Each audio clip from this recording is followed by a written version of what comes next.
se observarmos diante de tanta destruição, teremos uma grande dúvida: catástrofe ou destino? E nesses vídeos ainda poderíamos perguntar: tudo isso aconteceu causado por nós mesmos? Destino, algo que acontecerá mesmo que tentamos modificar. Mas por outro lado, se fizermos danos irreparáveis à camada de ozônio, isto com certeza afetará profundamente ao destino já predestinado. Então creio que se juntássemos todos os países para uma conferência mundial, e em vez de ficarmos falando e falando, poderíamos desta vez montarmos um cenário muito realista, onde seria possível mostrar cenários perfeitos com todas as possibilidades de acontecer acidentes tão reais, os quais seriam possíveis de mostrar e acontecer com todos os presidentes ou ministros, pois as destruições que assistimos na TV, após a passagem de um furacão ou tempestades, não se compara quando estamos lá sentindo na pele os acontecimentos. É muito fácil para certos países não quererem participar de certos acordos de redução de gases, etc., quando na verdade estão apenas vivendo suas vidas, sem se preocupar com o amanhã, enquanto milhares morrem a cada ano por problemas provocados pelas negligências desses países. Enfim, enquanto eles não sentirem na pele a dor, desespero, a perda, o pesadelo de acordar e ver que perderam tudo e terão que começar do zero, só assim terão consciência do erro que estão cometendo. Em 28 de setembro de 2022, o furacão Ian atingiu o oeste da Flórida, nos Estados Unidos, como um furacão de categoria 4 com ventos de mais de 240 km por hora. Causando inundações classificadas como catastróficas em várias localidades. Pelo menos 10 mortes foram registradas até agora, mas teme-se que esse número aumente. As autoridades confirmaram que centenas de pessoas ficaram presas em suas casas, depois de não terem seguido as ordens de retirada emitidas antes da passagem do furacão. Algumas estão em áreas que só eram acessíveis por pontes que foram destruídas.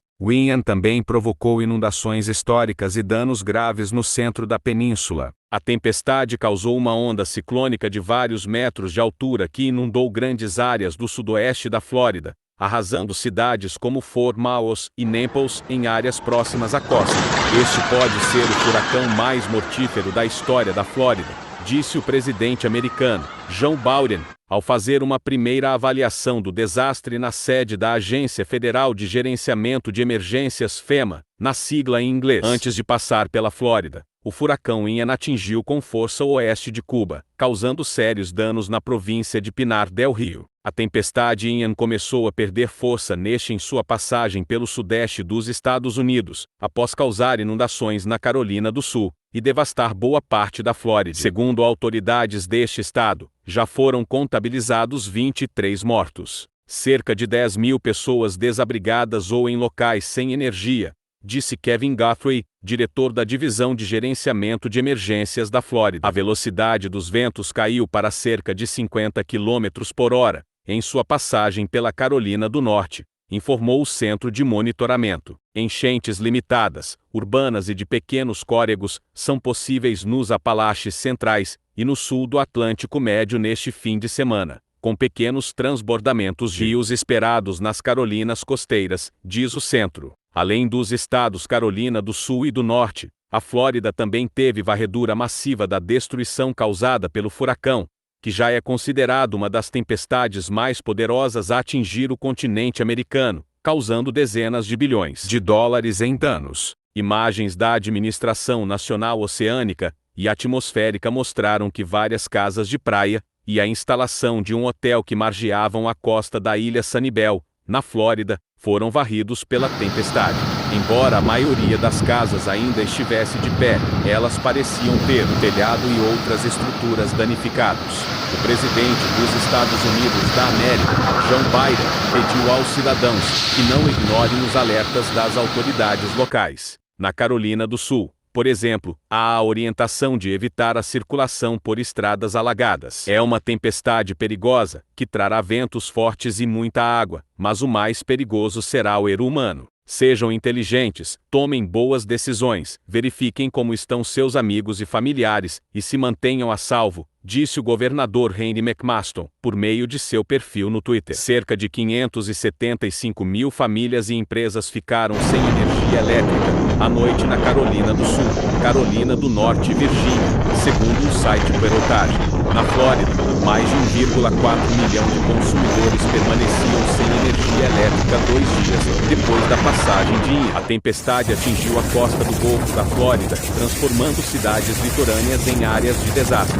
Em Kissimmee, na região de Orlando, autoridades percorreram as áreas inundadas de barco para resgatar moradores que ficaram presos em casa. No estado, além do alto número de vítimas, os danos materiais foram considerados históricos pelo governador Ron DeSantis devido às inundações sem precedentes.